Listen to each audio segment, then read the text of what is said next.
ക്രിക്കറ്റിൽ നിരപരാധിത്വം തെളിയിച്ചിട്ടും ഇന്ത്യൻ ടീമിലേക്ക് താങ്കൾക്ക് ഇനിയും ഇടം കിട്ടേണ്ടിയിരിക്കുന്നു. പ്രതീക്ഷയുണ്ടോ? ഇപ്പോൾ പ്രതീക്ഷകളേ ഇല്ല ആ സൈഡിലോട്ട്. കാരണം അത് വന്നാൽ വന്നു, യെസ് അത് ക്ലീനായി. എനിക്ക് ക്ലീൻ ചിറ്റ് കിട്ടി, എൻ്റെ ഇന്ത്യൻ ജുഡീഷ്യലിൽ എനിക്ക് ക്ലീൻ ചിറ്റ് തന്നിരിക്കുകയാണ്.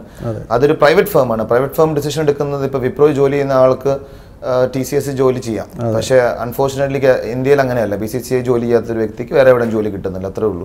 അത് അവരുടെ പവർ അനുസരിച്ച് അത് അവരങ്ങനെ അവരുടെ ഇഷ്ടം പോലെ നടത്തിക്കോട്ടെ. കാരണം 2012 ഞാൻ റിട്ടയർ ചെയ്യാനിരുന്ന വ്യക്തിയാണ്. എൻ്റെ കാലിൽ സർജറി, 2 കാലിലും 6 സർജറി ചെയ്തപ്പോൾ സ്റ്റീൽ റോഡ് കൊണ്ട് ടൈറ്റാനിയം നെയിൽസ് എൻ്റെ ബോണിൽ കൂടെ സർജറി ചെയ്തതാണ്. അത് പെർമനൻ്റ് ആണ്, ഇപ്പോഴും ഉണ്ട് എൻ്റെ കാലിൽ.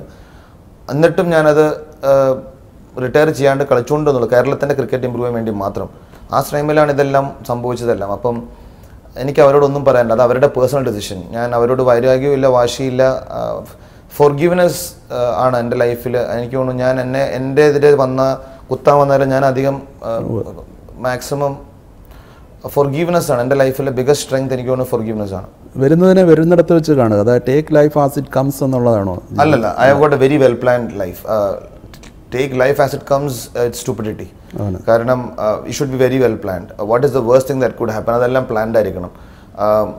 Take life as it comes എന്ന് പറഞ്ഞൊരു നാളെക്കുറിച്ച് അറിഞ്ഞിരിക്കണം, നാളെക്കുറിച്ച് അറിയണം. നമ്മളത് we should be very well prepared. Prevention is better than cure. അതാണ് എൻ്റെ